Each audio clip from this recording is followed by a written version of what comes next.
Welcome back to the Getting to Know Denver podcast. This is episode 137, where we're going to talk about the big debate. If you're buying your first place, should you buy a condo, townhome, or a single family home to get started?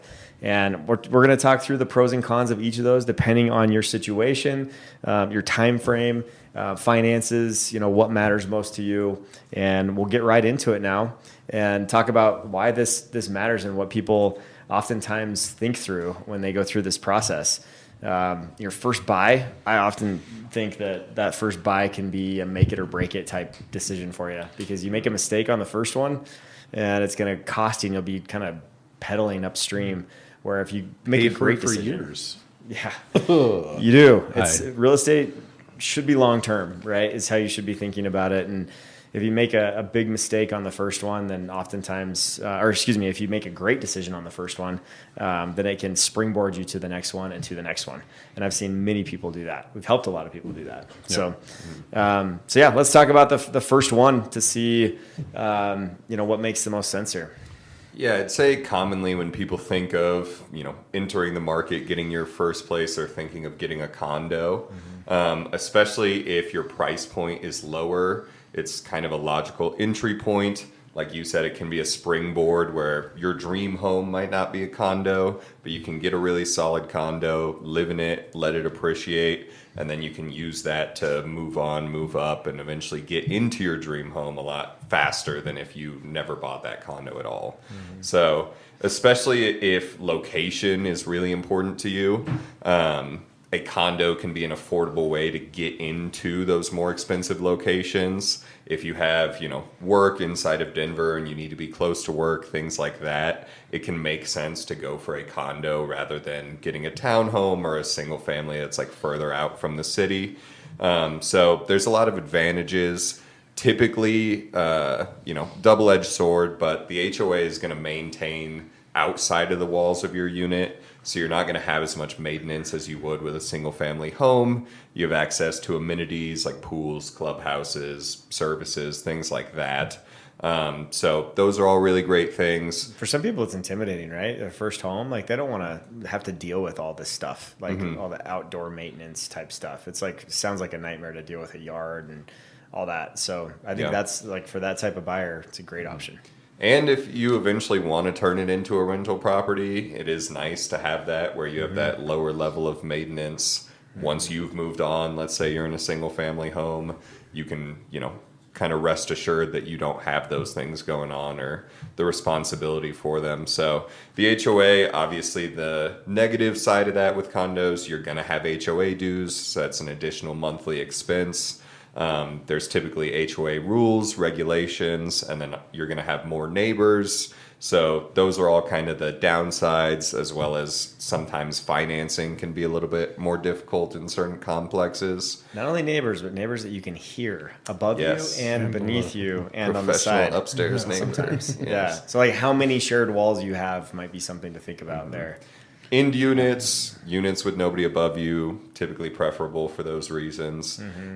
So I think for first-time buyers, for people who are, busy professionals who just might not want to deal with the upkeep and the maintenance of a single-family home, or just people who are prioritizing location, they really want to be in XYZ neighborhood, or they really want to be close to work, things like that. I think that's where a condo can be a really great opportunity and a good choice for you. So I agree. I kind of like the third level, because if you're in a 1, 2, 3, type building for a condo, if you're on the third level, then you get to be the one that's leaking on everybody else.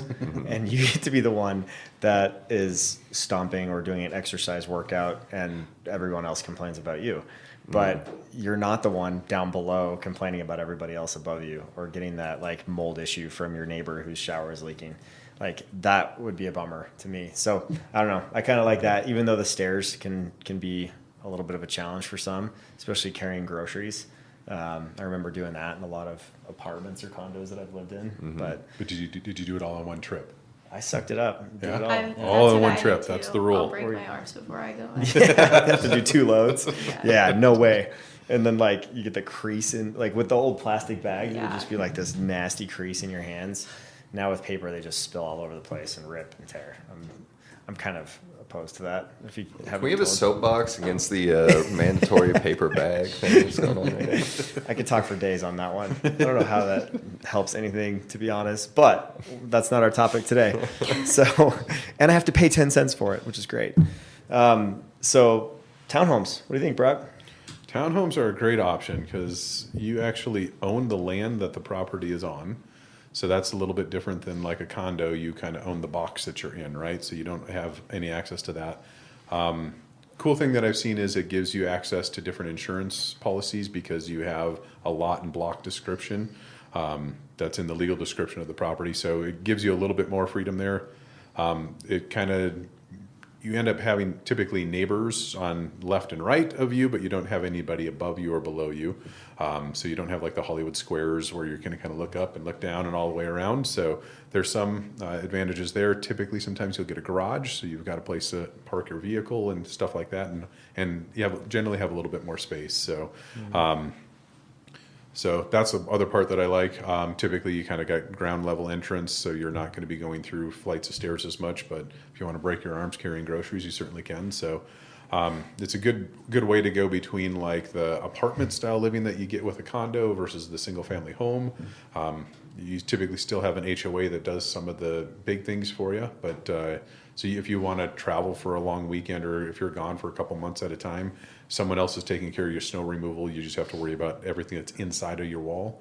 You also, your insurance policy is a little bit less because typically your HOA covers a lot of the exterior maintenance. So, and that's starting to change where most of the exterior maintenance is starting to become more on the homeowner. So the HOA doesn't have as much liability, but it varies from unit to unit. So great for younger buyers.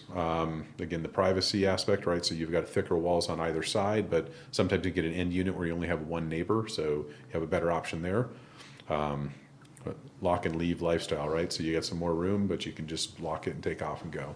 So HOA dues, kind of the downfall with them. So that sometimes these fees are getting kind of to be rather expensive. So for some reason, Denver, there's like a $400 a month price point that seems to be a tipping point for a lot of buyers. I don't know what you guys are experiencing, but kind of a challenge. Seems to be the new normal. Yeah. Yep. So $400 a month in something that isn't appreciating in an asset and isn't a tax write-off for you in interest can be a little bit of a downside. Smaller yards, so if you've got a family, if you're close to parks and stuff like that, it's not so bad, but if you've got a dog, not having a yard can be a drawback as well. So, but it's better than taking 3 flights of stairs from a condo to go downstairs, let your dog relieve themselves. So makes it a little bit easier. So townhomes are really popular in our area here in the Highlands Ranch, Littleton, Lone Tree, and Centennial. There's a lot of townhomes in that area. Just people want to be in that area, but affordability is kind of pushing that issue. So that's a great kind of in-between option for a lot of things. So, but ultimately, I think a lot of people, the ideal dream is a single-family home with a white picket fence. So, why don't you, Gabby? I think you got single-family homes. That's Landon. Oh, Yeah. right. We'll try this again. Landon, why don't you talk about the dream of the single-family home? Well, yeah, you kind of like townhomes, don't you? Is it like the perfect fit? It works. It might be if you're, if that's what you need. I think everybody's need is a little different, but I don't know. I tend to love single family, and the reason why is because you have a lot more separation between neighbors, and as you get older, you like people less. Most people do. I'm just kidding. You get more crotchety as you get older, so so it is kind of nice to not have to share walls, but. And then a lot of people have dogs in Colorado, so you need that space, that yard space. A lot of people have kids also. So like having a little space for the kids to run around, I think my kids would just go it would be nuts, the absolutely madness if we didn't have a backyard for them to play in. So it's nice to have that release, and backyards, barbecues for entertaining is a ton of fun. And so there's a lot of benefits there. It tends to be a higher appreciation rate on single family homes compared to condos and townhomes, because there's a little bit more demand for those, for not sharing any walls and having a yard space.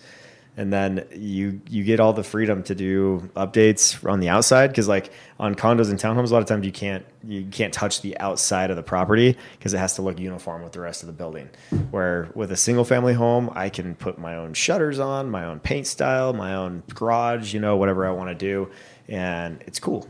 unless you live in an HOA that restricts you from doing that. But most of the time, there's a lot more leniency there in these big HOAs to do what you want there, unless it's pink. That probably won't happen. Like Spencer's house. Too bad he's not here. Yeah. But Spencer has a Pink nice, house. beautiful pink house in Parker. It's The beautiful. Pink Palace. Yep.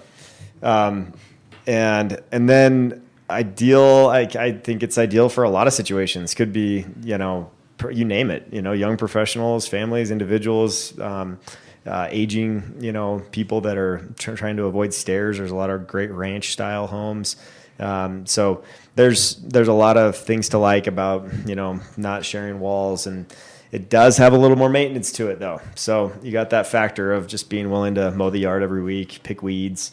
You're probably gonna have to deal with a little bit of that, but you can buy a single family with a tiny little yard, a little patch of grass if you want, if that's what you're after, and still not have to share walls. Or zero-scaped with a AstroTurf, right? Then We're seeing that too. My neighbors just did that. They just zero-scaped their whole front yard. So it's you can do what you want there. Depending on how much time you want to dedicate on your Saturdays to maintaining your yard, that's something to think about. And then, you also have like fences, you got roof, you got siding, paint, like all that stuff to worry about. So there's a little more cost to upkeep those properties. And your insurance is going to be more expensive because you have all of that extra liability, right? Correct. So. Yeah, you're getting coverage for the outside and the inside of your house instead of just the inside. Owning a house can feel amazing, but I think it's important not to jump into it too soon before you're actually ready to go for it.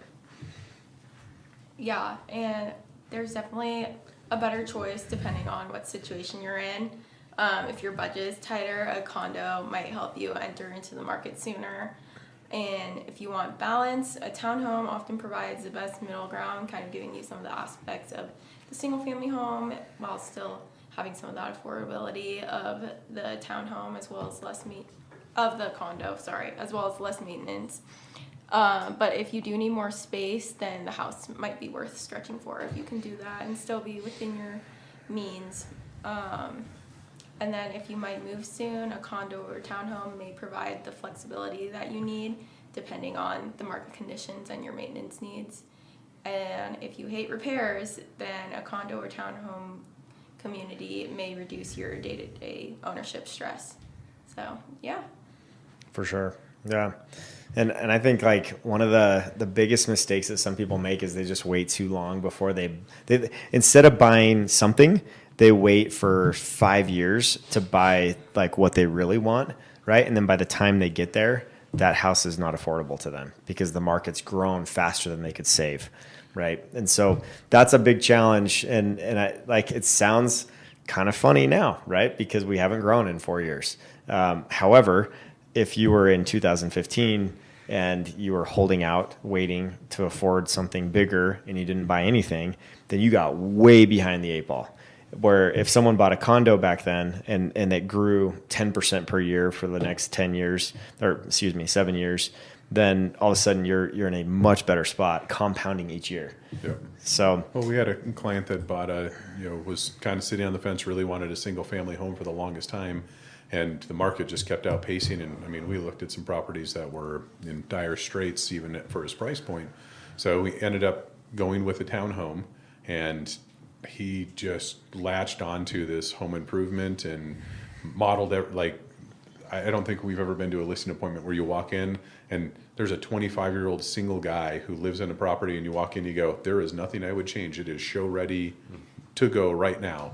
And he almost doubled his money in, owning the place for just a few years.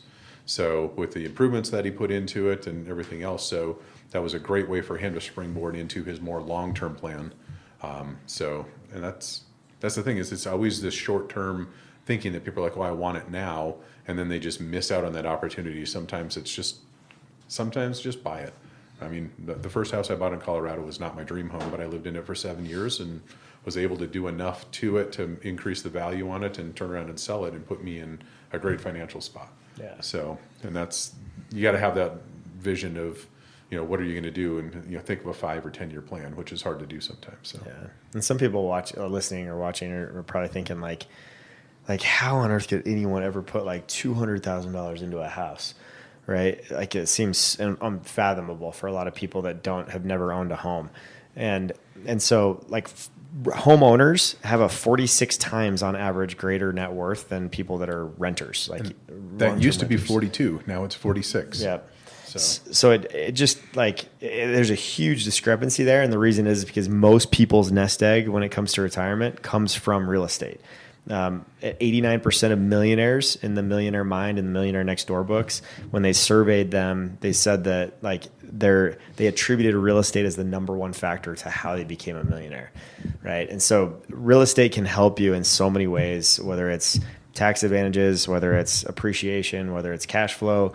But doing what's best for your situation, whether it's condo, townhouse, or single family, can absolutely set you up for the future, or it can really set you behind.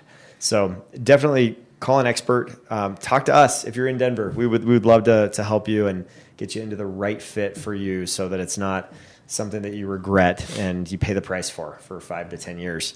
Would love to springboard you into great decision after great decision after great decision. And fundamentally, if you follow certain fundamentals, a lot of them we talk about on this show, will help you do that and guide you through that process. So thanks for listening. We appreciate you, and we'll catch you on the next episode.